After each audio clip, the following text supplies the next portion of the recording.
आप देख रहे हैं इंडिया लाइव न्यूज, सच की आवाज। नमस्कार, मैं हूं आपके साथ अंकिता। आप देख रहे हैं इंडिया लाइव न्यूज। एग्जीबिशन और सारस वॉक भी होगा। सारस फेस्टिवल का उद्घाटन पक्षी सारस के बचाव के लिए जागरूक करने के उद्देश्य से प्रदेश का पहला सारस फेस्टिवल 28 और 29 जून को regional museum of natural history Bhopal में आयोजित किया जा रहा है। इस आयोजन का उद्घाटन आज दोपहर 12:30 बजे होगा।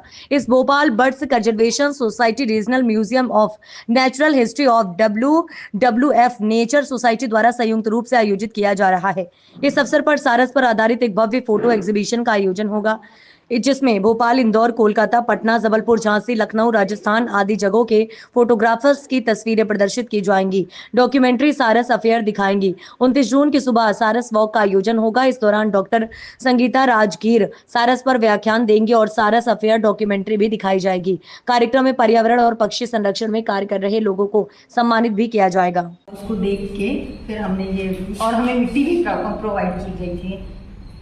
तो बेसिकली आप लोग क्या क्ले आर्टिस्ट हैं? नहीं सर, नॉर्मल हम भोपाल बोर्ड से हैं, मैंगलोर से हम लोग। हमको बस आया था कि क्ले मॉडलिंग है, हम लोग सीखने के पर्पज से यहाँ पे आए थे। हमको पहले बताया गया कि कैसे कैसे क्ले बनाते हैं, पहले तो हमको ये बताया गया। और इसका नेक्स्ट लेवल क्या है? मतलब ये बनने के बाद क्या कलर?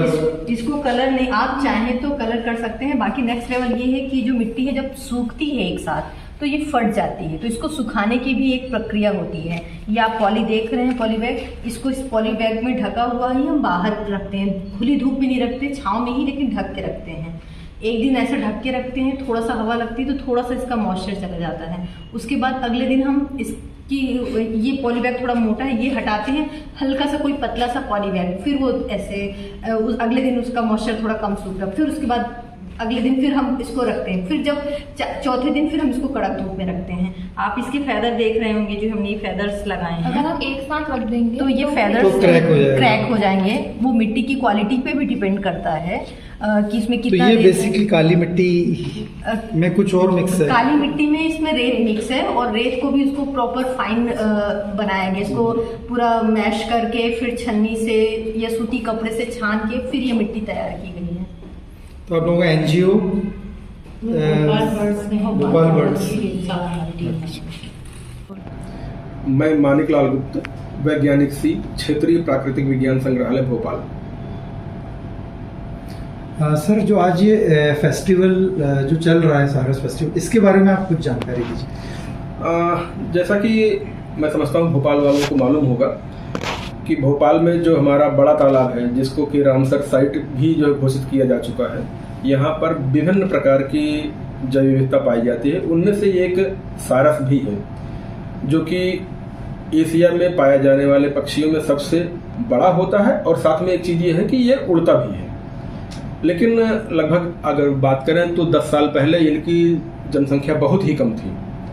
लेकिन भोपाल बर्ड्स कंजर्वेशन सोसाइटी, जो भोपाल में बेस्ड एक NGO है, इनके अथक प्रयासों से इनकी जनसंख्या धीरे धीरे बढ़ती जा रही है। और अभी तो लगभग कहने की 100-150 के आसपास सारस दिखाई देते हैं भोपाल के आसपास, और खास करके भोपाल के बड़े तालाब के किनारे। इनकी जैव विविधता को देखते हुए, इनकी कह लीजिए कि महत्व को देखते हुए, फिर और भी लोग जुड़ते गए, ग्रामीण जुड़ते गए, और सारस मित्र भी कई लोग बन चुके हैं। तो इसी उद्देश्य को देखते हुए कि लोग जाने, समझें और इसका संरक्षण करें, तो पहली बार भोपाल में प्रथम सारस महोत्सव आयोजित किया जा रहा है भोपाल में।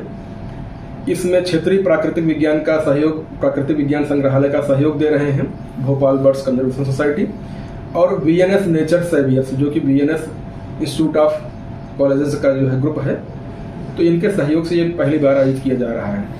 उसके क्रम में आज पहले दिन 28 जून को बच्चों के लिए एक पेंटिंग कंपटीशन ऑर्गेनाइज की गई थी, और जो हमारे यहाँ पे मूर्तिकार हैं उनके सहयोग से एक जो है बच्चों को कि क्ले मॉडलिंग के माध्यम से कैसे जो है सारस बनाया जा सकता है।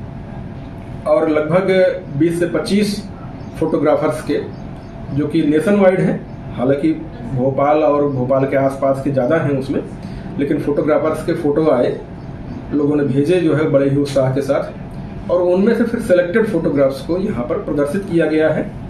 और ये मैं उम्मीद करता हूँ कि अगले कम से कम 3 महीना तक संग्रहालय में प्रदर्शित रहेंगी।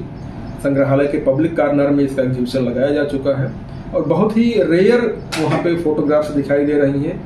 जो बच्चे उनके साथ में हैं वो भी वहाँ पे दिख रहे हैं। उनके जैसे आप जानते हैं कि सारस हमेशा जो है जोड़े में रहता है, वो भी वहाँ पे उनका एक बिहेवियर दिखाई दे रहा है। इस तरह से सारस के विभिन्न व्यवहार को वहाँ पे देखा जा तो सकता है। ये मूल रूप से भारतीय प्रजाति है ये? नहीं, मूल रूप से आप ऐसा नहीं कहें जो है, बल्कि ये कहें कि भारत में अधिकांशतः क्षेत्रों में ये पाया जाता है। जैसे हर साल बहुत सारे जो पक्षी हैं माइग्रेट होके भोपाल आते हैं, जिसमें कई प्रजाति है, तो ऐसे ये सारस भी कहीं माइग्रेट होके जा रहे हैं? देखिए, जो भोपाल में जिन लोगों ने अपना कह लीजिए कि बना लिया है क्षेत्र जो है, तो यहाँ पे तो है ही, लेकिन हाँ लोकली माइग्रेट करते हैं और फिर वापस अपनी उस स्थिति में आके जी जी जी